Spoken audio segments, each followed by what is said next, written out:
Story 1, this is Fireteam Delta. Dad's coming home. Welcome to the Military Veteran Dad Podcast, where it is our mission to bring every dad home. I am your host, Ben Killoy. I'm a United States Marine veteran, husband, and a father.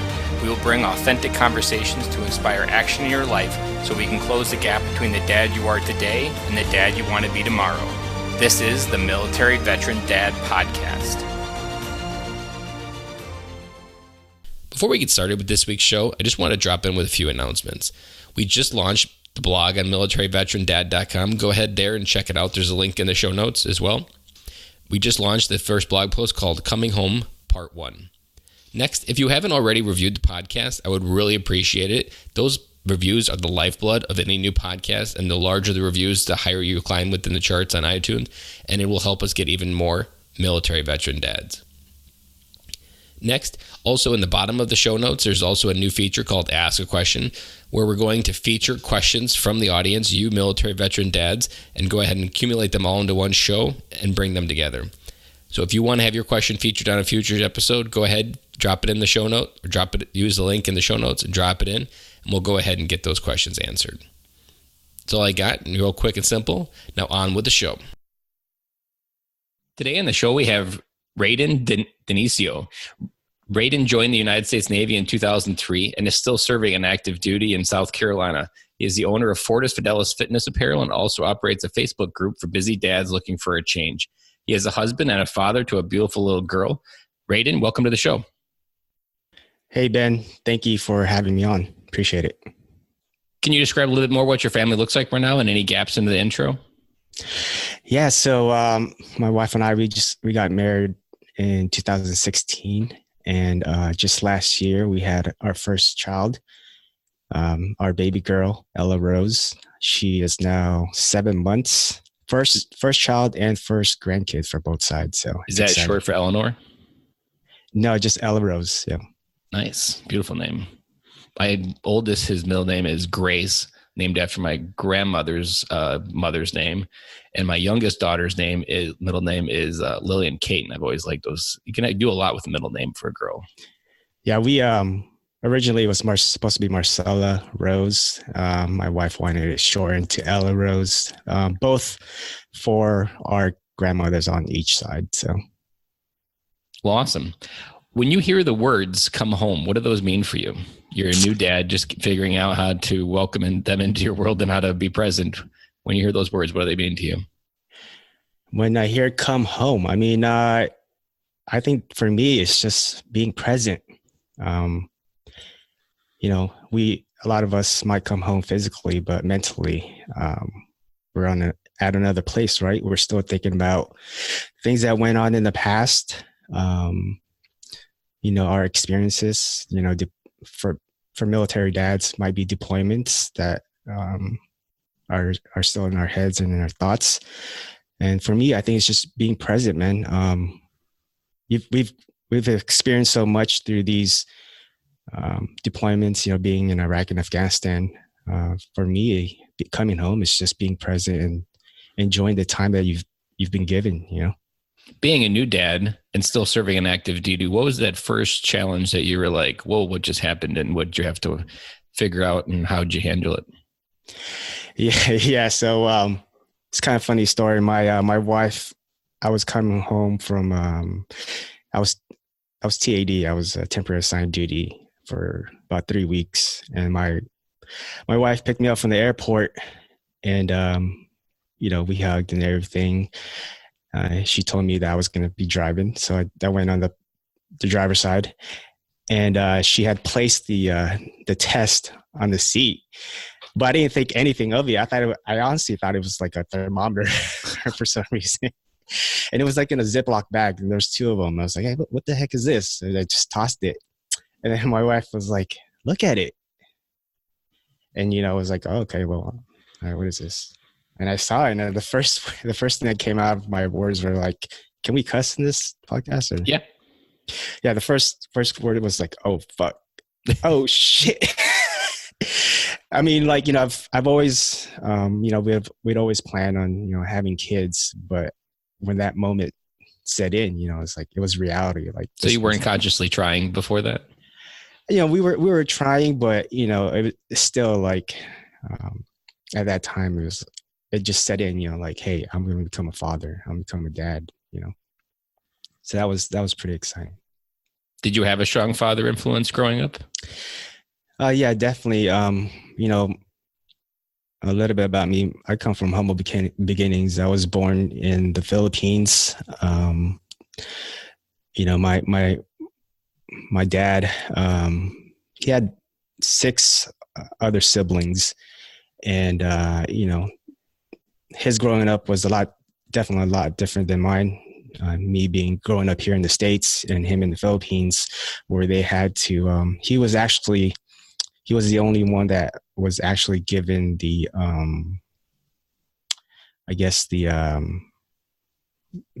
provided to go to college so he can get his education out of the rest of the siblings.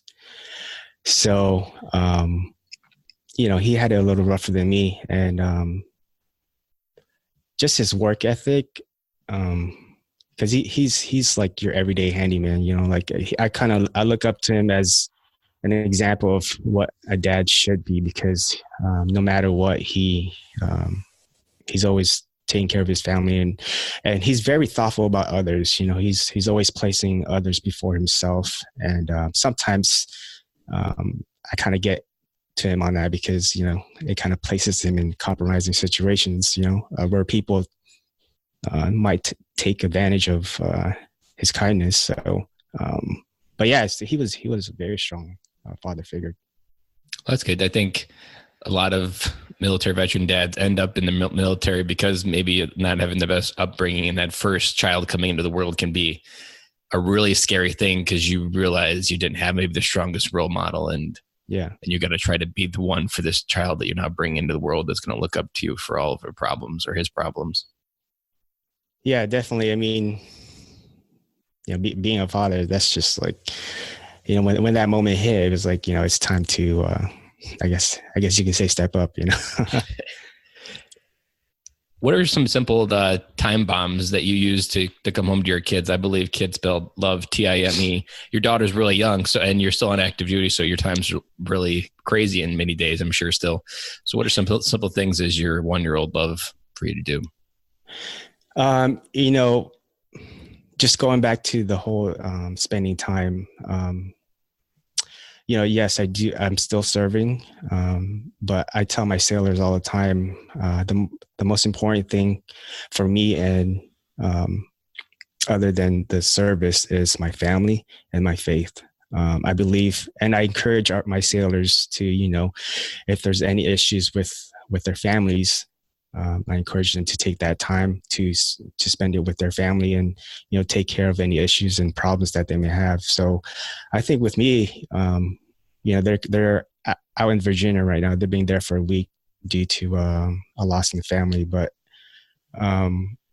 just being there, like I said, just being present and spending that time with them, because I've been fortunate enough. I've been deployed 5 times. 3 times to Iraq and 1 time to Afghanistan. And there could have been times where, if I moved to my left or my right, or if we went one way or another, I might have not been here.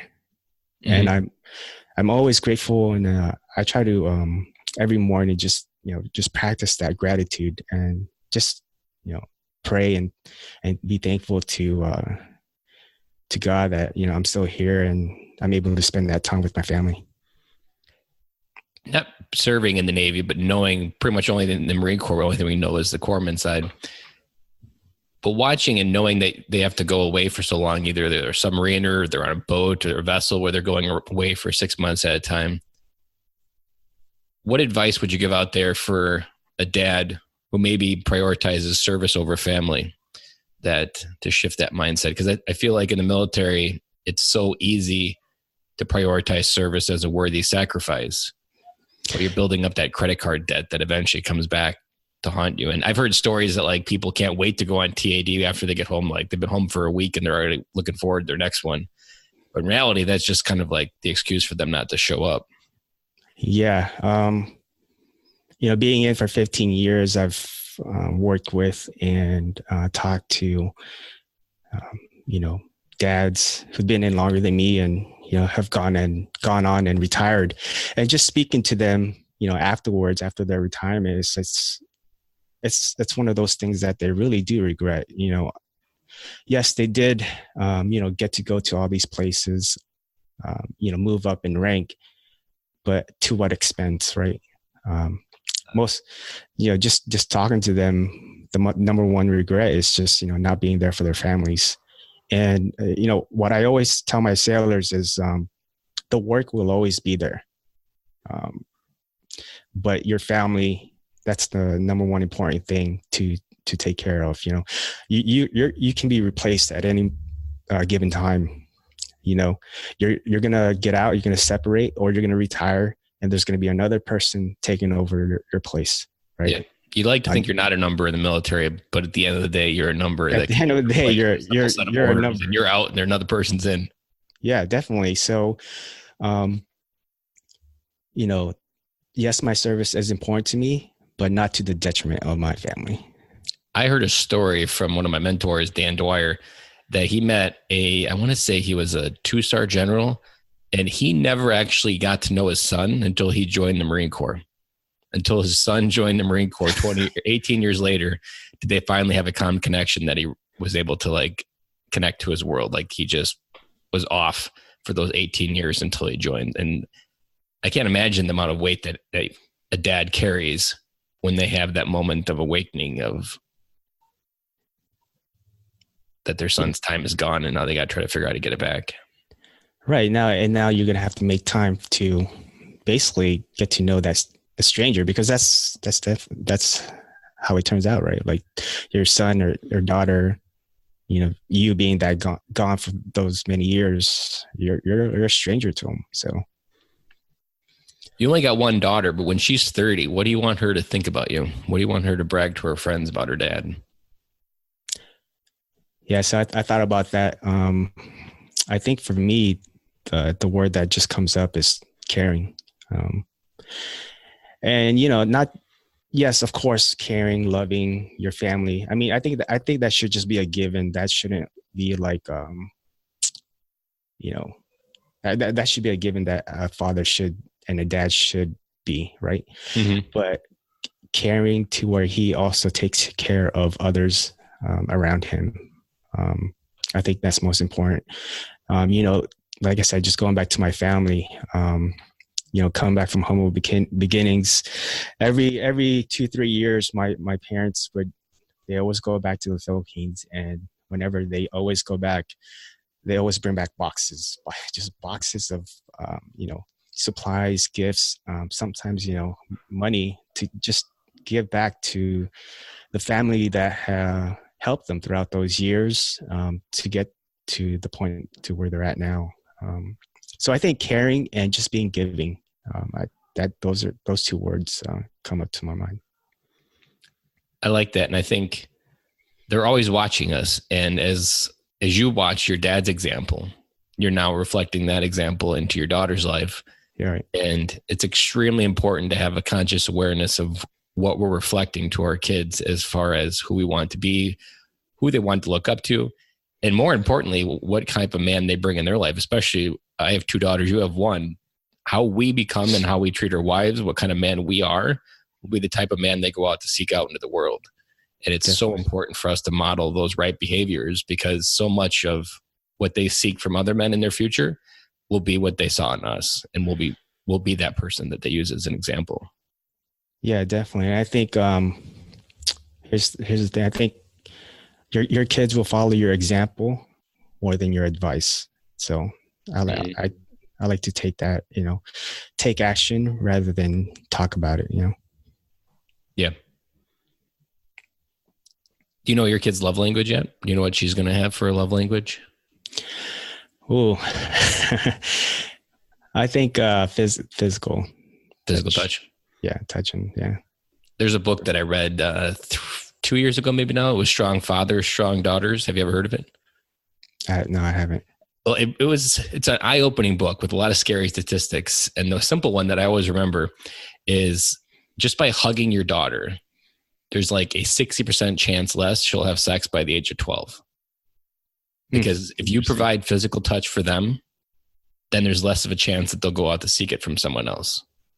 And by having an adequate supply from their father of that respectful, safe touch and love, then there's less of a likely that the first boyfriend is the one that she tries to get what her father never gave her. So I'm always conscious to make sure that I'm hugging my daughter, both of them. Definitely. I got to hug her more often. I know it's a simple thing that can do a lot of big results later on. Right. As a dad, what was your scariest moment? And what did it teach you about life and who you are today? I think my scariest moment was in the when you found the bag in the seat. Yeah, maybe that one. But I think more so was in the delivery room. We were planning on delivering natural birth, but ended up going C-section. And when they brought her out, she cried and then stopped. So when they raised her up for us to see her, my wife didn't get to see her that much because it was so quick. And for a second we didn't hear anything. I think that was kind of scary for me, just not hearing anything from her and not having control of that moment.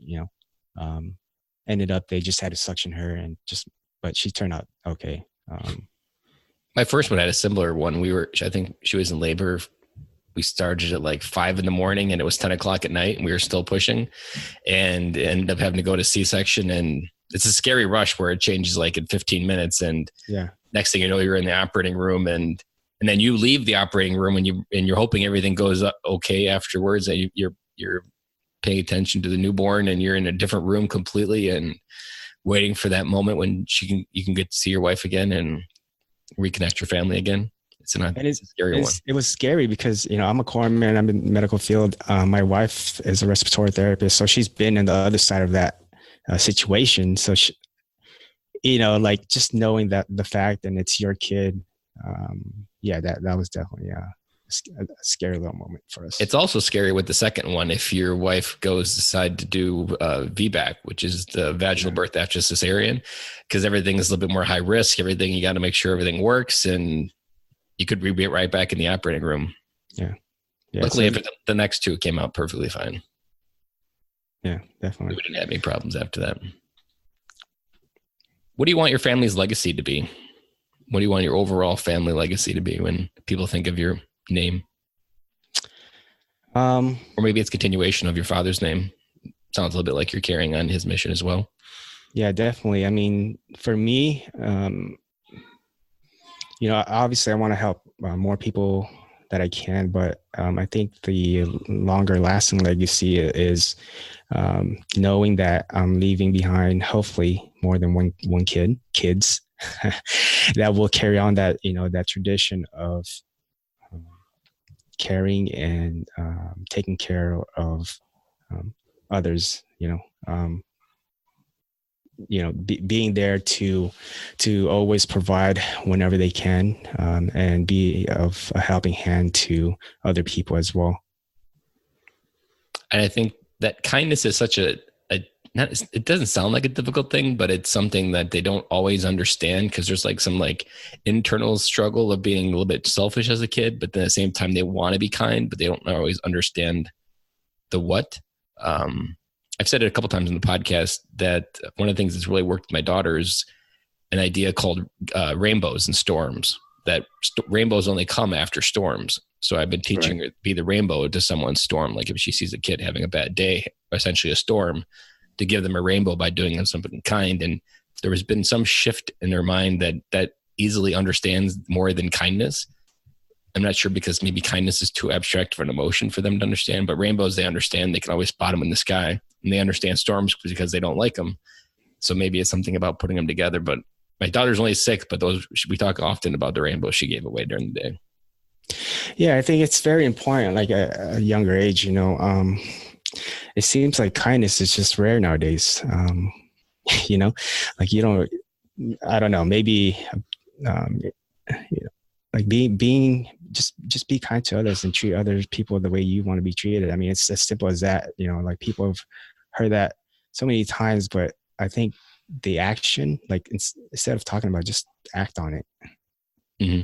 And I think as fathers to daughters, the responsibility is even a little bit greater, because they're going into a world that is even more dark with the idea that they're not enough, that there's constant comparison within girls in school and with social media. That one of the things that I'm always reminding my daughter is that she's enough and she's beautiful just the way she is, because there's so many messages out there that are going to take that away from her, or try to, at least. And I'm hopefully going to get there first. And I often tell her, when someone says something mean, I'm like, do you think it's true? And she says, no. Well, your opinion's the only one that matters there. What everybody else thinks of you doesn't really have an effect there. It's a hard one to work, but I'm constantly trying to reinforce that belief that what she thinks matters. Yeah, definitely. I think, to your point, it doesn't really matter, good or bad, what other people think. It's what you think inside and how you feel about yourself. Yeah, how that made you feel. Yeah, and that's your truth, and nobody else's. So, mm-hmm. And that's the one we stop listening to the most, I think. Yeah. As we get older in the 20s and we lose ourselves a little bit. I know I lost myself a little bit. Well, I think there's another voice in your head that kind of puts that self-doubt and that negative thought in your head, right? Sometimes there's a battle within our minds, I think, of eliminating that self-doubt and that negative talk and listening to positive. What do you think the biggest difference in the Reden today versus, let's say, 5 years ago? Well, definitely having the family. My views, I think for me, 5 years ago, I was a little more selfish with my time.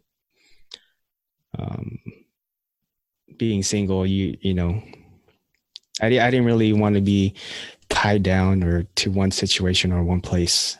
And you got that paycheck burning a hole in your pocket.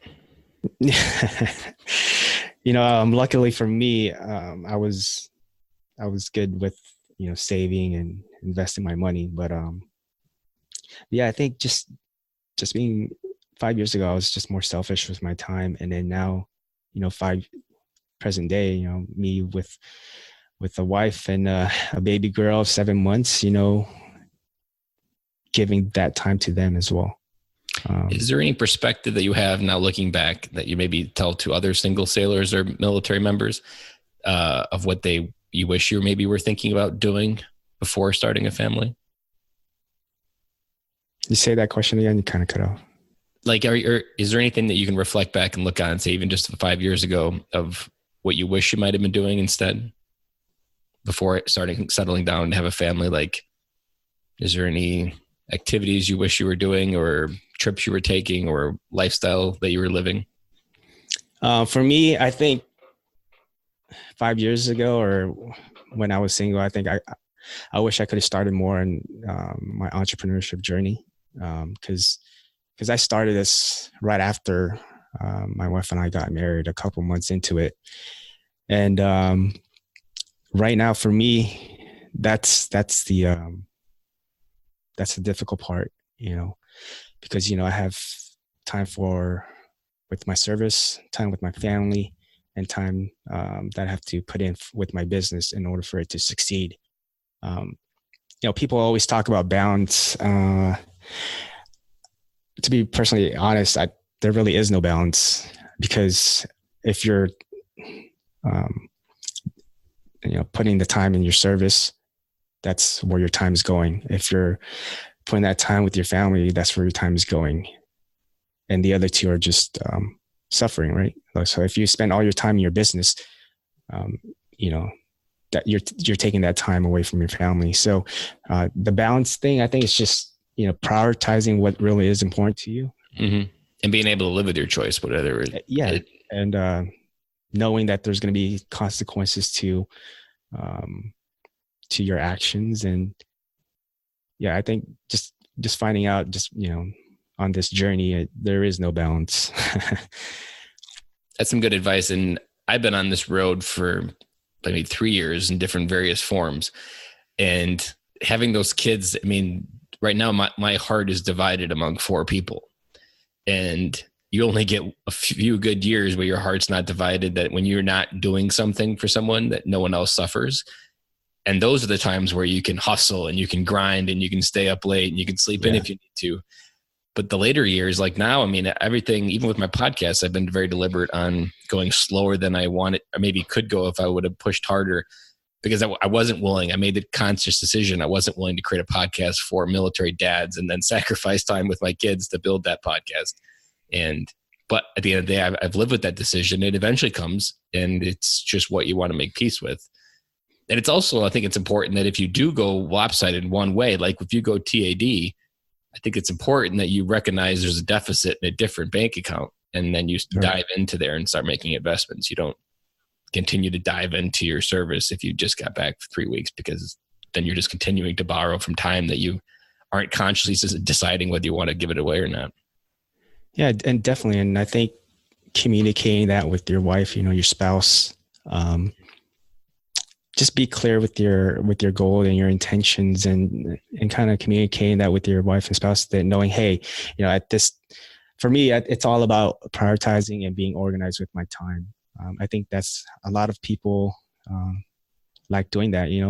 We just kind of go by the day and see what happens, right? I think you just need to be more organized and sensitive with your time that you spend either with your business, with your family, or in my case, serving.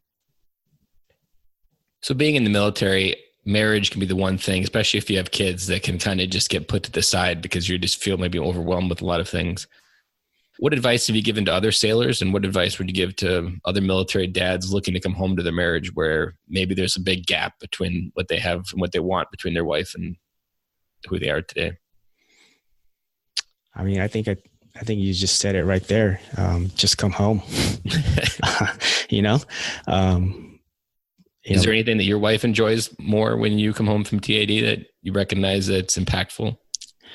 Well, for me, the time that we love to spend together, we love to eat, honestly.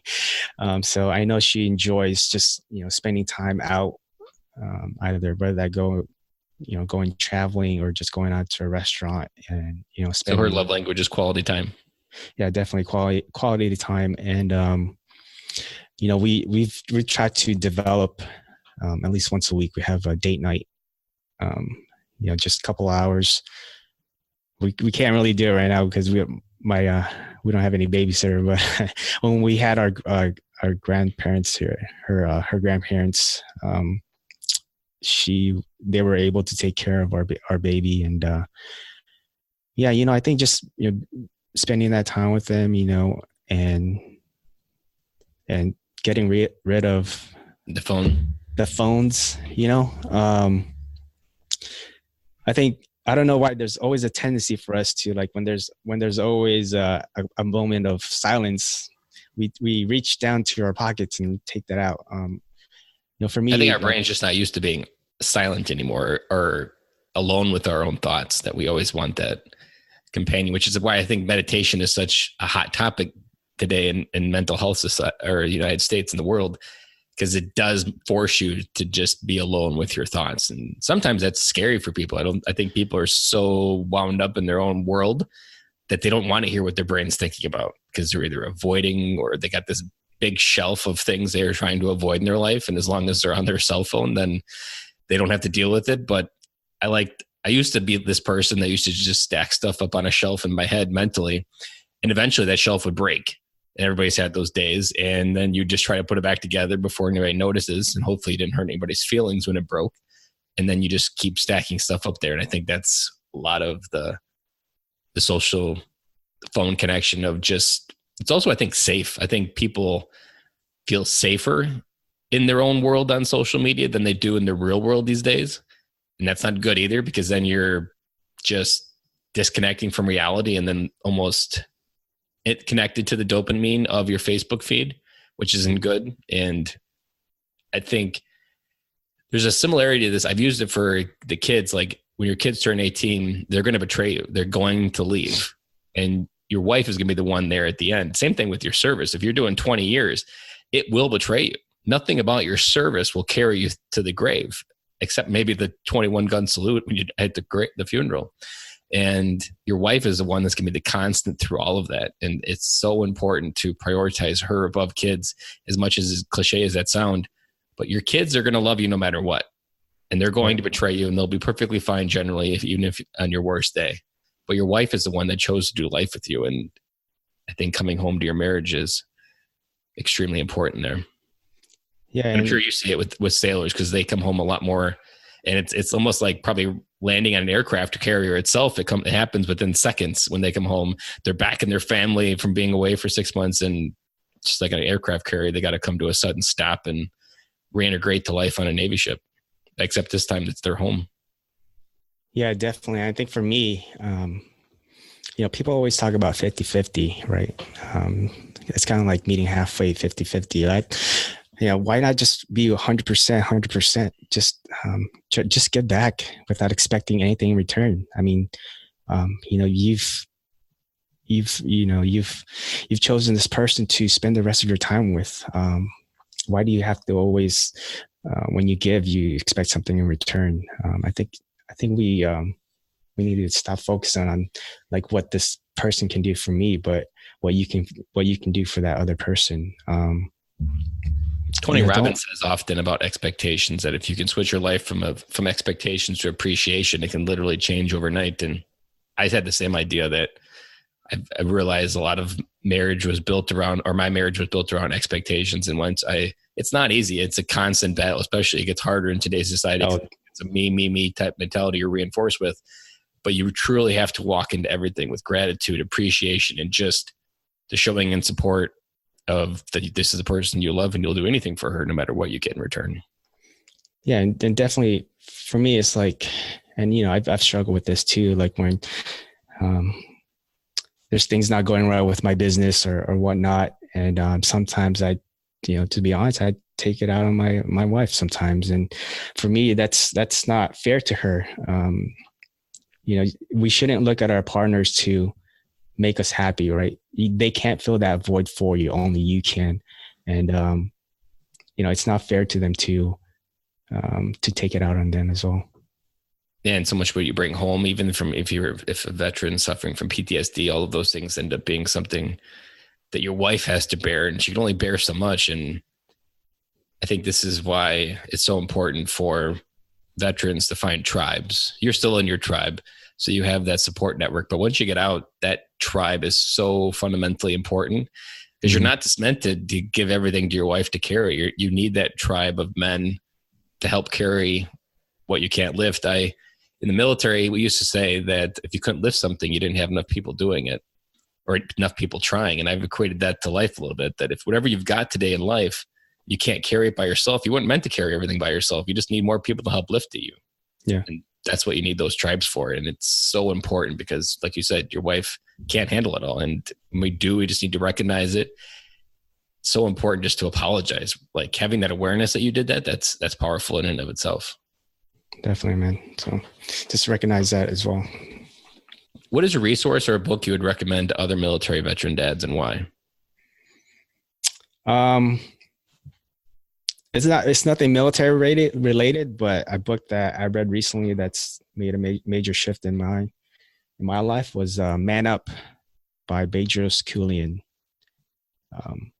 That's a book that I read and kind of related to, because similar to him, coming here as an immigrant and going through the kind of like similar experiences and, what he went through and, looking back at what I went through, it kind of just helped me with my current situation. It's definitely with business as well. Is it more about like masculinity, or what would be the category that it would fall under? It's more of business and entrepreneurship, but he also talks about his experiences, and that's helped him with with his businesses. What is a parting piece of advice you want to leave for other military veteran dads? Ooh, parting piece of advice. I'm going to have to steal something from you, man. Just come home. Be present and be caring. A lot of people, like I said, a lot of the dads, they might have come home physically, but they haven't been home mentally. I'll never forget. I haven't.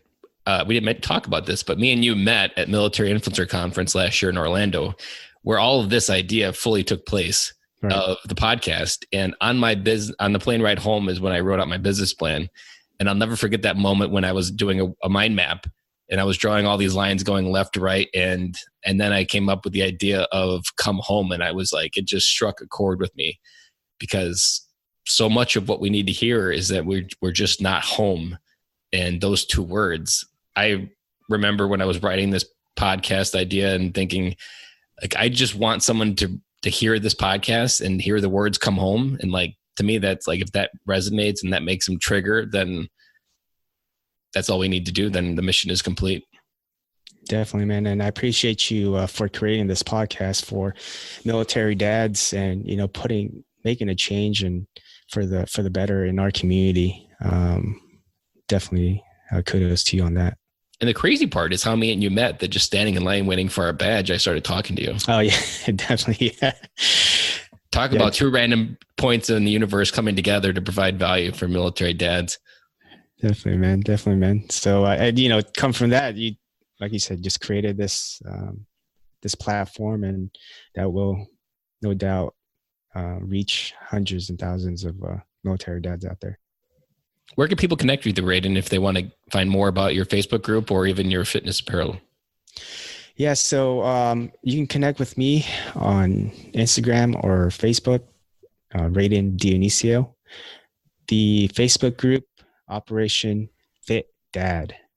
So if you're a dad that's struggling with your fitness or needs help with your fitness goals, want to learn how to burn fat and build muscle without spending hours in the gym, just go to Facebook, Operation Fit Dad. That's our Facebook group.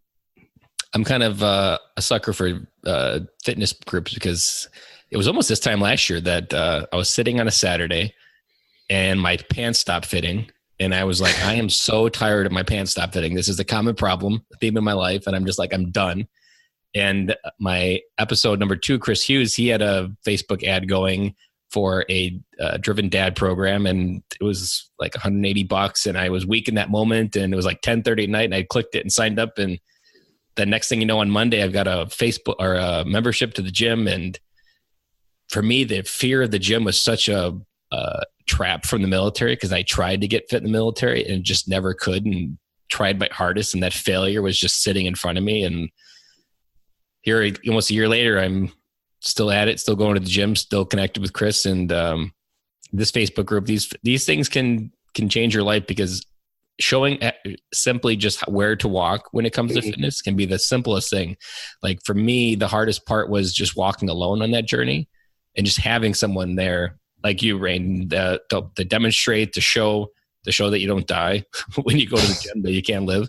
And despite all of what people may be thinking about you at the gym, you go in there and you're like, are people judging me? And you just have to keep walking to it. And it's a powerful thing, I think, especially for veterans, because we get caught up in our head. And I find so much more about the gym, not even about health, but just doing life together, or doing life in general. Like I remember very clearly the day I leveled up on a dumbbell, and I was like, that was hard just a few days ago, and now it's easy. And all I had to do was keep doing it. Wow, that's just like life. Put in the daily investments, and you can get better. And so it's just that simple reminder of like, wow, I'm making progress. And just even 2 weeks ago, I was taking a gym selfie to share with some of my Facebook friends. And I had this narrative play in my head, like, guys like you don't take pictures like that. Because I had biceps already. I could start to see some muscle definition. And I was like, that's the old me. Like I could hear that narrative slowly starting to go, but we don't realize how much of our fitness mindset is based on guys like me do things like this. And that's eat ice cream or popcorn or whatever it may be. You truly have to recognize where that's on autopilot. So I'm really happy that we got another Facebook group out there for dads, because we have to be able to stick around till the very end to be with our kids. And health is just like a credit card. You can't keep borrowing, and eventually you're going to catch up, and you need to keep up because kids have a lot of energy to burn. And you want to be there with it. Yeah, definitely. I think what's great about it is, going back to the community aspect of it, right? And having that accountability, knowing that you're not alone, being part of a team. Those are the most important things. And, I think people, the whole comparison with other people and, social media nowadays, like there is no comparison. You are your only competition, because you don't compare yourself to others, compare to yourself to your yesterday. And if you're getting better each and every day, whether that be you're lifting, 5 pounds heavier on the weights, you can do one more push-ups or one more pull-up, whatever that may be, it's still progress. Yeah. And even just showing up at the gym, you're still running laps around the person who's still sitting on the couch eating potatoes. Yeah. I think that people discredit themselves too much. Give yourself some pat on the back, man. Like, you show up and just be better than what you were yesterday. And that's it. Like, there's no competition. Only you. Go look in the mirror, go in the bathroom, go look in the mirror. That's your competition. Nobody else. I have my friend says, you just want to be focused on being 1% better. Definitely. There's those little things. I was actually on day 3. I came up with a colloquialism that was like, these are daily deposits in the bank of tomorrow. Like every day you show up, you're investing into a future you haven't even met yet. So you can't judge what that future looks like because you haven't even lived it yet. But you got to make those deposits to get those dividends. And if you don't start making them now, you won't ever see them. Pay the dues, make that investment. And you got to do it even when you don't want to. That's important because you're not always going to want to go.